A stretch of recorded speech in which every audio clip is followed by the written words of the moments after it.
We are only moments away from Christmas. I can smell it in the air, I can feel it on my skin. It's a-coming, my friends. And so to celebrate, I have my top 5 festive recipes that are coming your way in this beautiful countdown. Take it away!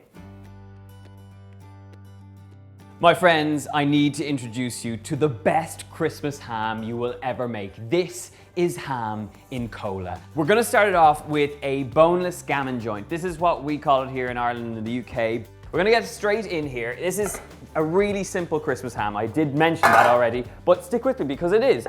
So ham goes straight in a pot. We're now gonna pour in lots of cola. Now, if you're wondering why we're adding the cola here, it kind of caramelizes the exterior. You get this wonderful sweet flavor. And the interesting thing is that, you know, cola itself, it's a weird sort of flavor. I tend not to drink it, but I do cook with it because it gives you that sweetness. And to that, we're gonna oomph up the spice. I've got a little bit of star anise here. I'm gonna pop these in here, and they have this wonderful sort of exotic fragrance that really adds lovely spice. And then we're going in there with a handful of cloves, just sprinkle them in here. We're also going in with about a tablespoon of black peppercorns, and just pop them in and around. And to bring this all together and to impart even more flavor, I've got 1 whole onion. The flavor you'll get from the onion is all you need. You're actually not gonna use the onion at all, so you don't need to take the skin off. Slice it up like that, tuck them into bed alongside your Christmas ham. Lid on, this is gonna cook for about an hour and a half. So remember, it's 40 minutes per kilogram of ham. So this is gonna stick on here, it's gonna cook away for all that time, and I do have one that has been prepared and cooked earlier, but I need to wash my hands first. Okay, now we need to talk about the glaze on this Christmas ham. The one that has cooked out and has cooled completely is ready to be glazed. So I'm gonna take this forward, we're gonna grab up our pot, and in this pot, there's a lot of liquid. At this point now, the liquid has done its job. It's imparted all the flavor. So we're gonna take this out and get rid of any of that excess liquid. I have a little bit of kitchen paper in my tray just to catch any of that extra liquid. This skin here, this bit of fat needs to be removed. So take up a sharp knife. Now the trick here is to keep as much of the fat but remove all the skin. Once you've sliced it all off, you get left with this, which can now be discarded. It's time to give this a little bit of decoration. So I like to do a nice little diamond section. So do lines across this way and then lines across the other way. Now, as I do this, this reminds me of the sort of work I used to do with my mom. Around Christmas time, I always got the job of putting the cloves in where all the little diamonds go on. So if you grab up a handful of these cloves, everywhere that there's a little cross where the lines have been slitted, basically stick in a clove. I do take this part of my job very seriously, and you do need to make sure you have beautiful cloves all the way around your ham. And at this point, it's looking pretty good. So I'm gonna get rid of this tissue paper, which soaked up all that liquid. Stick this forward, and now this is ready for a fantastic glaze. And for our glaze, we have a few ingredients. So it's 4 tablespoons of honey going in here, 3 tablespoons of brown sugar. We're also gonna go a little bit of English mustard powder. And then finally, the juice of 1 orange. Give it a squeeze straight in there. Oh, I can smell it now. Christmas is in the air. We've got orange, we've got baked ham. This glaze now comes together straight on the hob. Get the heat on. This has been simmering away for about 6 to 8 minutes, and at this point now it's thickened up. So I'm gonna turn off the heat, and at this point take it off the heat, let it cool down ever so slightly. And you wanna grab up a pastry brush like this, or anything that you're gonna be able to brush your ham with. So take up that really hot sticky mess and spread it all over that ham. How good does this look? We have a fantastic Christmas ham, which is just about ready to go into the oven. But before I do, I'm gonna take up some more of that English mustard and just sprinkle it over the top. This is now ready to go into the oven at 220 degrees Celsius, that's 450 degrees Fahrenheit. It's gonna cook off for about 25 minutes, just until it is nice and golden brown. Let's go! Let the Christmas magic begin, because my friends, this is a Christmas ham you want to try. Look at how beautiful it is. It's glazed, it's gorgeous. I've taken it out of the oven, cooled it a little bit. For me, I like my Christmas ham to be sliced nice and thinly, so let's take a nice thin slither of it just to get a taste of it. You want to get a bit of that glaze going on. That, for me, is true Christmas perfection.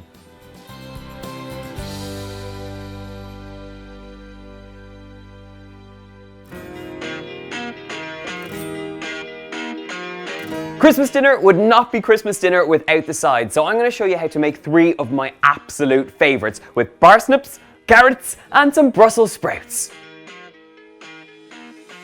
Trim the ends off the Brussels sprouts and then tumble into a pot of boiling salted water for about 6 to 8 minutes until just tender. You can check if they're cooked by piercing with the tip of a sharp knife. Drain the sprouts and leave to cool completely. Slice the cooled sprouts in half. Place a pan over a medium heat and add in some butter to melt. Slice up 4 rindless smoked streaky bacon rashers and then fry off until golden brown. Add in some pecan nuts and toss to coat. Add in a generous amount of butter and then tumble in your sprouts. Fry off for 2 to 3 minutes. Season with some sea salt and black pepper. And when it's looking good, it's ready to serve. A perfect Christmas side dish. To a bowl, add some butter and some finely chopped shallot. Grate in 1 garlic clove. Finely chop some parsley and some thyme, and then mash it all together. Spread half the butter mixture over the base of some parchment paper, and then tumble the carrots on top. Dot the remaining butter over the carrots, and then roll the paper into a little parcel. Pop your parcel on a baking tray and place in the oven at 180 degrees Celsius for 1 hour. Remove the carrots from the oven, open up your parcel, and transfer to a serving dish. How good do they look? Cook your parsnips in a large pot of boiling water until just tender. In a large bowl, mix together the polenta, parmesan and some grated nutmeg. Mix together with a spoon and season with some sea salt and black pepper.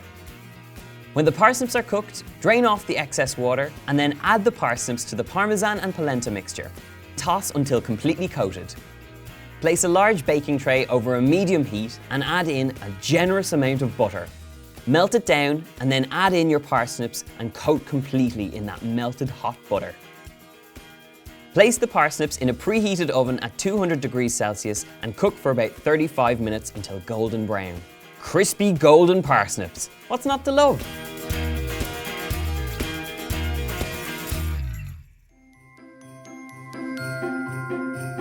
For the main course of my Christmas feast, I'm going to make a rolled turkey breast with a sage and cranberry stuffing. It's incredibly easy to carve, and that's where the cheat comes in. It starts off by making the stuffing. So in a pan, I have sweated off some onions, some finely chopped onions, in quite a lot of butter. And now that it's cooled, I'm going to add in some breadcrumbs. And to give a little bit of sweetness to this stuffing, I'm using cranberries. For my aromatics, I'm going to use some sage leaves and a little bit of flat leaf parsley. So just take off a small handful of sage leaves and a small handful of parsley.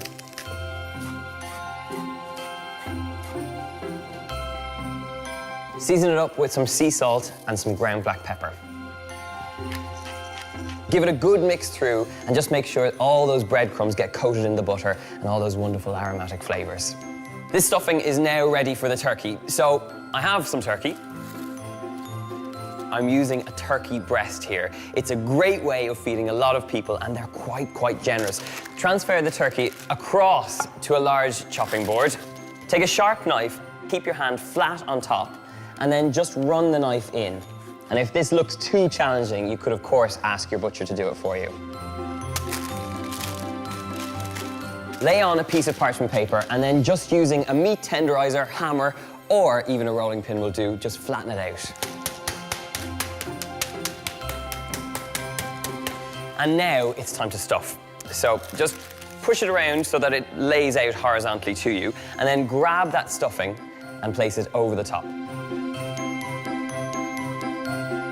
Push the stuffing to one side and make sure that it's nice and compact, and then just roll it up.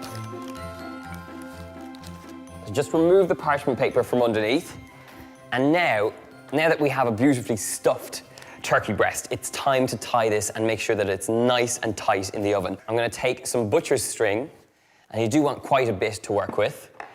Snip it off at the end, fit it in underneath the bird, and at the thickest part, you want to tie your first knot.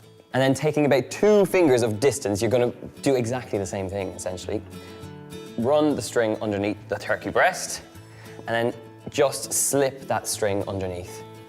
Using this method, continue all the way down the breast of the bird. When you get to the end of your tying process, just flip the bird over like this, and then take the rest of that string and just run it through the rest of those little loops. Flip it over one final time, and then take that string and then tie it off here. Transfer it across to a baking tin. Bring the baking tin back to the chopping board, and then using some softened butter, just completely slather the whole top. And you want to be generous with your butter here. Give the hands a quick clean. Once the turkey breast is looking like this, it's time to put it in the oven. So I'm going to season up with some sea salt. This will now cook in the oven for about 40 to 50 minutes per kilo. And a breast this size is going to cook for about an hour and a half to 2 hours.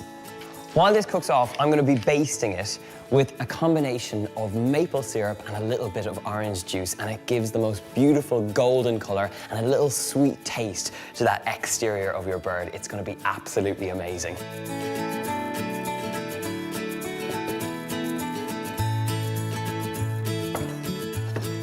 As soon as the turkey has a really rich golden color on the skin, make sure to cover it with tin foil for the rest of the cooking time. When it comes out and the juices run nice and clear, it's cooked, so transfer it to a chopping board and allow it to rest under tin foil for a good amount of time so that you get left with loads of juices in the bottom of the board. Now, take off the tin foil and you get left with the most beautiful turkey. So it's ready to carve at this point. So using a little sharp scissors, just take off that string. Just snip it in little areas like this. This is the beautiful part about this method. There's no bones to think about. So give it nice, generous slices and just take off that end piece. And look at that. Just tender and moist, succulent pieces of turkey breast with that lovely, generous stuffing running through the center. It is a really simple method and a great thing to serve up this Christmas day. And serve it up with some crispy roast potatoes and some honey and sesame carrots and a really rich gravy, and it's something truly special.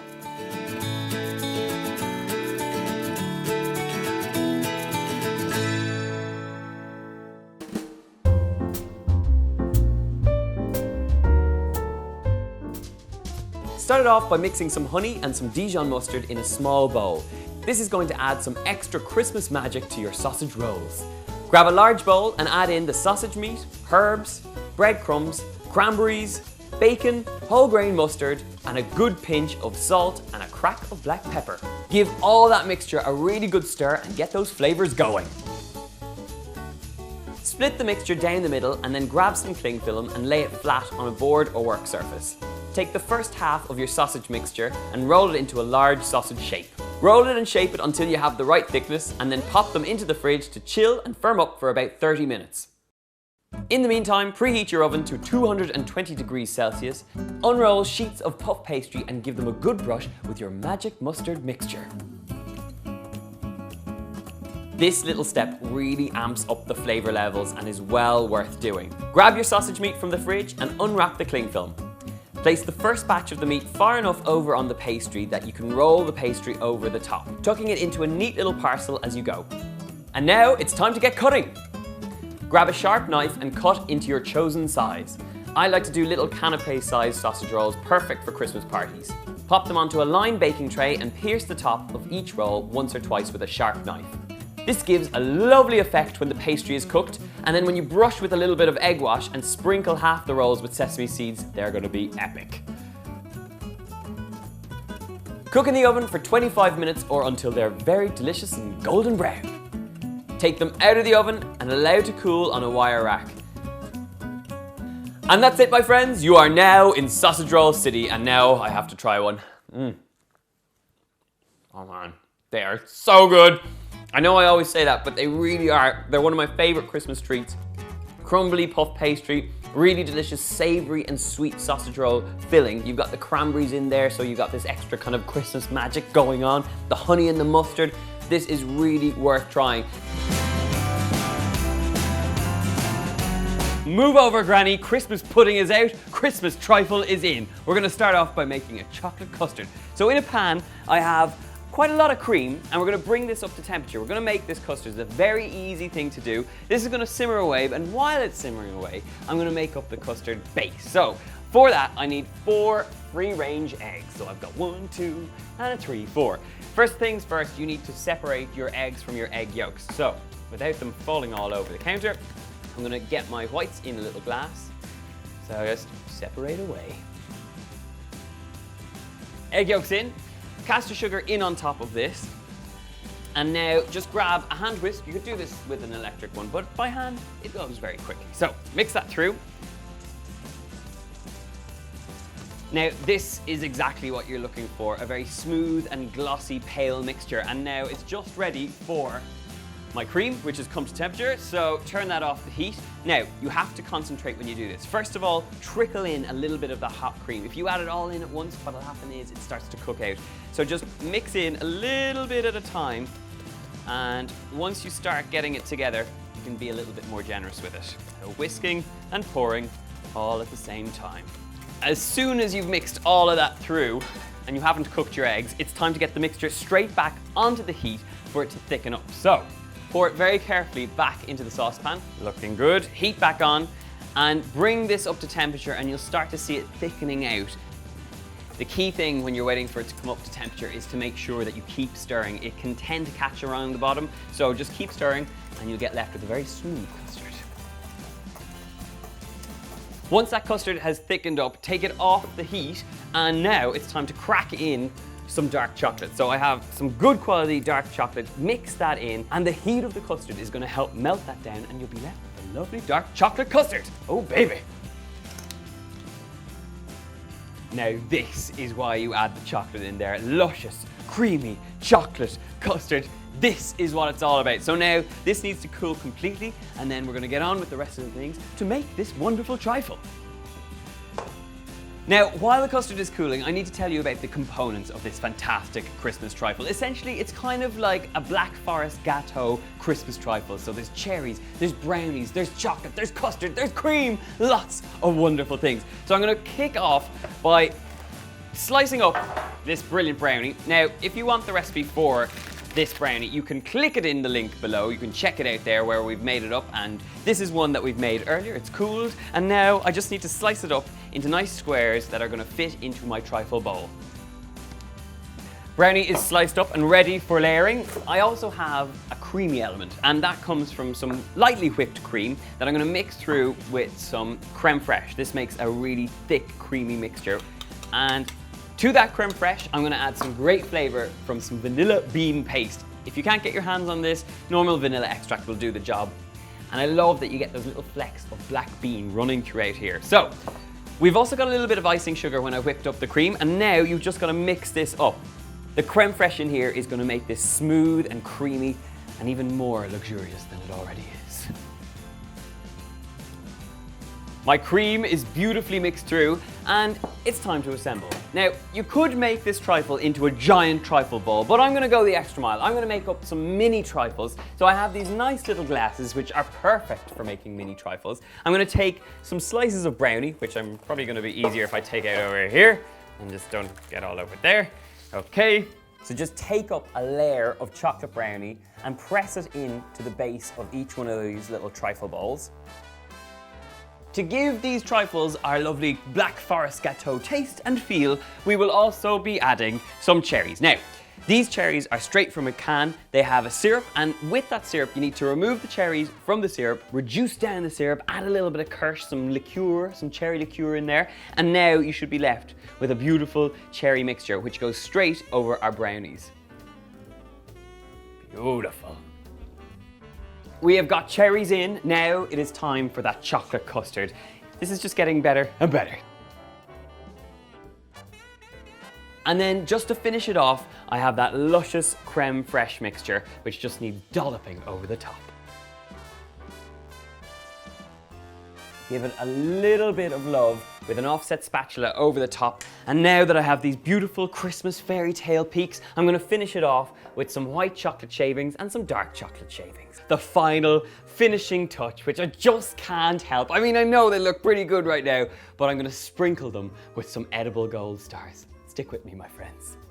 Now that they've had their extra special touch of Christmas magic, it's time to try one. And this is the bit I've been waiting for. So I'm gonna dive in here. If that does not blow your granny's socks off this Christmas around your Christmas dinner table, I don't know what will.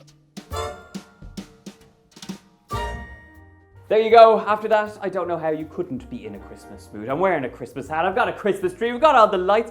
Baby Jesus in the corner. Well, actually, baby Noah, but close enough.